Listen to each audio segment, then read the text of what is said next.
What if I told you that players can't play Fortnite in the MLB, or that they can't like Instagram pictures during games? These are the dumbest rules in the MLB. Getting right into it, this rule is a real head scratcher. Apparently, pitchers can't pitch if they have tattoos. Yep, this dude Justin Miller learned this the hard way, and anyone who knows this guy knows the former Toronto Blue Jays pitcher is practically a walking canvas. This is a dude once tatted "I love Billy Coke" on his back just to win a $1,500 bet with Billy Coke. But this weirdly placed tattoo wasn't even the actual problem. The issue happened way back in 2004, when Justin Miller had a little run-in with the league after they told him he had to rock long sleeves because a team he faced in practice complained that his tattoos were messing with their game.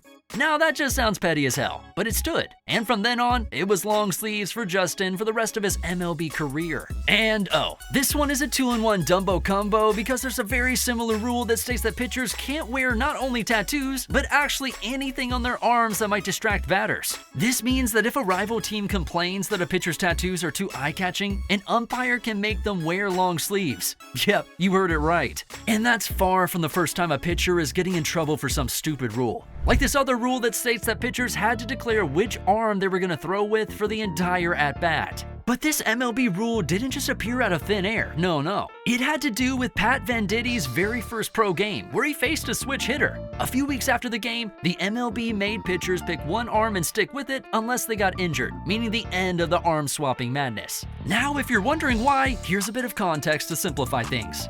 In the ancient days of baseball, pitchers had just two choices, left or right. It was really that simple. But then came former Oakland Athletics, Toronto Blue Jays, Seattle Mariners, Los Angeles Dodgers, San Francisco Giants, and Miami Marlins pitcher Pat Venditti, who had a pretty mean swing with both hands. He definitely wasn't the best around, but both his arms were as good as they came. With his right arm, he could sling the ball at 85 miles per hour and still throw 83 miles per hour with his left hand. Well, damn. During his very first pro game, the batter stepped up to bat righty, so Venditti went righty. Then the batter decided to bat left-handed, and Venditti switched again. Finally, the umpires had to step in and tell the batter to go right. Fast forward to a few weeks later, no more switching mid-pitch. But even then, it didn't stop the confusion. Players like Adrian Beltre got creative and put their helmets on the wrong way to trick Venditti. And believe it or not, MLB didn't have any problems with this. And that's not even one of the wacky bans in the athletic community. You won't believe it, but some MLB teams actually banned Fortnite. Ridiculous, but sometimes the MLB isn't all that unreasonable. They had a pretty good reason this time. Well, back in 2018, Fortnite was all the rage, and it had baseball players hooked. But then the Boston Red Sox took their love for Fortnite to a whole new level. In 2019, the Red Sox's performance took a nosedive, and the MLB chalked it up to the fact that they had a team obsession with Fortnite. Next thing, reports are everywhere saying that the Boston Red Sox had banned Fortnite, or rather, it was no longer part of the clubhouse entertainment. Even the Philadelphia Phillies had Carlos Santana walking into the clubhouse and smashing a TV just because his teammates were playing Fortnite in the middle of a game. So the management of these teams had to take some action, and boy, it wasn't fun. In Toronto, the Blue Jays implemented a gaming curfew that stopped players from gaming just a few hours before a match. They wanted everyone to focus on the game at hand. And down in Texas, they took things a step further and put a policy in place that banned all games during working hours. But just how bad did the Fortnite frenzy get for the Boston Red Sox? They went all out, installing TVs inside their lockers so they could play in the clubhouse. The team even brought Fortnite dancers onto the field and had an official visit to Microsoft to play the game in a pro setup. And it gets even worse. Pitcher David Price confessed that the team often stayed up until 2 a.m. playing Fortnite during road trips. At first, it was all fun and games, but later that year, Price had to take time off due to carpal tunnel syndrome. Some folks suspected Fortnite might be to blame, but Price denied it. In the end, the Red Sox put a ban on Fortnite. But that's still not as crazy as when MLB created a policy that banned players from dressing up as women. Now, everyone knows about hazing in the sports world. It's not such a great tradition, but hey, it happens. Teams would swipe rookies' clothes, sometimes wrecking them in the process, and then make the newcomers wear kids' clothes, ridiculous outfits, and most notably, women's attire.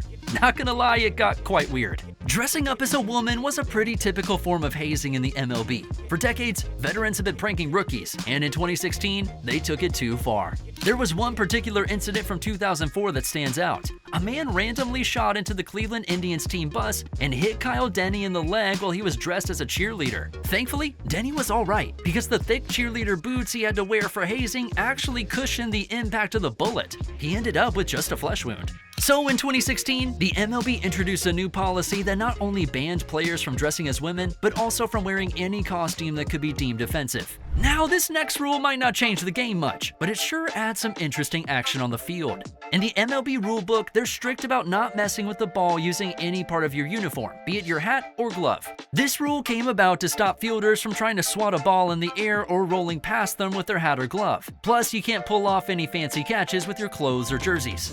If a fielder takes off their glove and hurls it at the ball, that's an instant triple. Not something you see every day, but it happens. Back in July 2013, in a game between the LA Dodgers and the Colorado Rockies, in the 6th inning, the Rockies had DJ LeMahieu on first base and the score was tied. Then, things got interesting.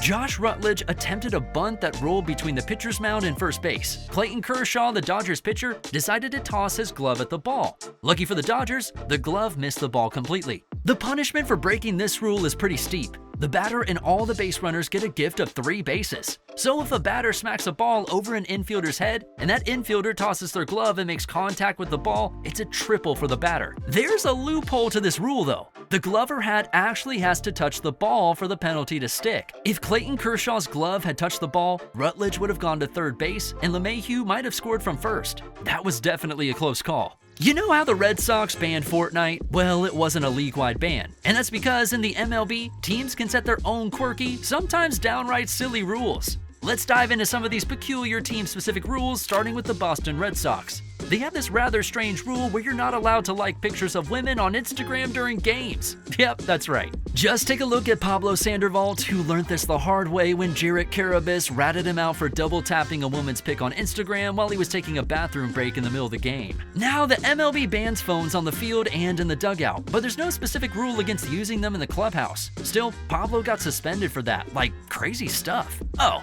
let's not forget the time Ozzie Guillen had a little showdown with the White Sox. He completely lost his cool when a questionable call came up during a game against the Yankees. After a solid minute of giving the umpires a piece of his mind, he got ejected. So, what did he do next? He stormed into the clubhouse and started venting about the umpire on Twitter, all while the game was still happening. But here's the twist. The White Sox have a no tweeting during games policy, so the White Sox slapped him with a 2-game suspension. The Marlins have this weird rule that says no bat boys are allowed to attempt the milk challenge in the clubhouse before a game. The big question is, why? Well, it all goes back to pitcher Brad Penny, who once dared a bat boy to guzzle a whole gallon of milk within an hour, promising $500 if he could do it without puking. Sadly, the bat boy didn't win the challenge and left behind a messy clubhouse because he couldn't keep all that milk down. The Marlins didn't take kindly to this milk spill shenanigan, suspending the bat boy for 6 games. Imagine being suspended for drinking milk. Sure, the MLB has dumb rules, but sometimes you can't blame them.